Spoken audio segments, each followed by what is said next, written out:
Hello family history writers, and welcome to this week's edition of Storylines.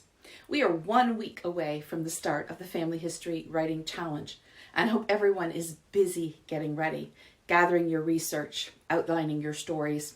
Perhaps you're planning on writing some profiles and not necessarily stories. That's great. You want to do a little bit of prep work there as well. Get that research together, outline as much as you can about that profile.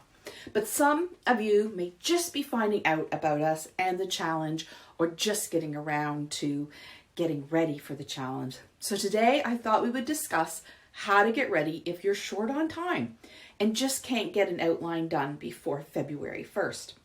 If this is you, then I'm going to recommend you focus on 10 scenes. 10 scenes to start your story.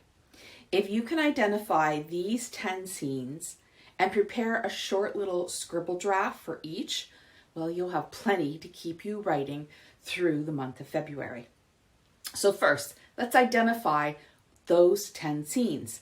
And then I'll elaborate a little bit on a scribble draft and what you should include in that. The 10 scenes that we are talking about are the key scenes that make up our 3-act story structure. The first scene is your opening scene, or your hook. This is a scene that's going to grab your reader's attention and draw them into the story. It's going to introduce us to your ancestor and put them in their world, in their normal world. Scene number 2 is known as the Inciting Incident. This is an event that disrupts your ancestor's world. It disrupts the status quo in that world. It's an event that brings some conflict into your ancestor's life. Scene number 3 is what we call the point of no return scene. Your ancestor, as a result of that inciting incident, has decided to make a change. They're not quite comfortable with this change just yet, but they're forging ahead. Now, scene number 4 is your ancestor's response in their new world. So they're on a new adventure now, left the comfort of their ordinary world, not comfortable yet, but there's some tension and some pressure, and there obviously will be some obstacles ahead, but they're forging their way forward. Scene number 5, your antagonist flexes their power. In this scene, we want to see your ancestor's weakness against this antagonist. Scene 6, now by this time, we are halfway through our story, so this scene 6 should come at the midpoint. And it is the point of change. A major event happens. This event drives your ancestor to change direction. They start to take a new approach to things. So in the past, they might be more reactionary to things that are happening in the world around them. Now they become more action-oriented against these challenges. Scene 7, your antagonist, yet again, flexes their power. In scene 8, your ancestor hits their low point. After that antagonist has hit them again, they hit rock bottom and just don't feel like they can overcome the antagonist in the story and reach their goal. Scene 9, your ancestor rallies.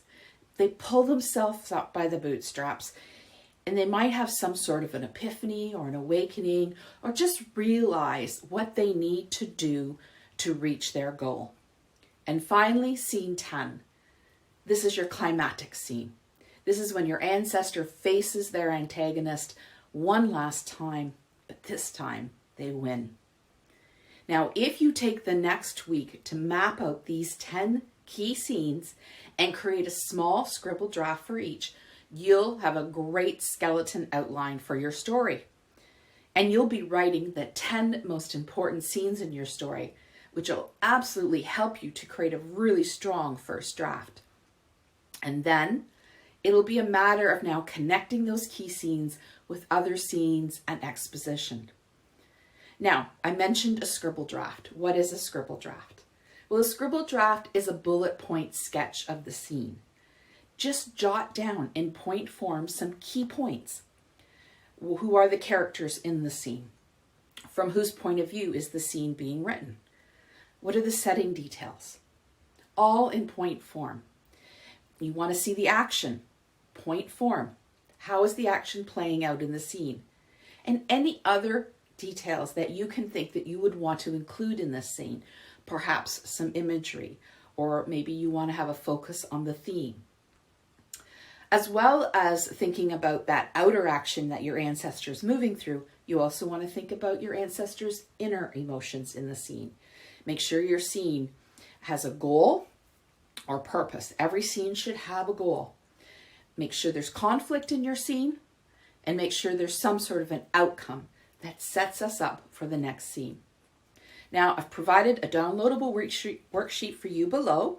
Grab it, fill it in, and I'll see you here next Tuesday for our very first live writing sprint for the Family History Writing Challenge.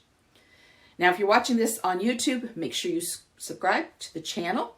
If you're watching this at the Family History Writing Studio, make sure that you have signed up for the channel, that you join us over here on YouTube for those daily writing sprints. They're going to be fun, and they're going to keep you on track with your writing and accountable. All the links are below. I'll see you either Tuesday live or next Wednesday here for another edition of Storylines.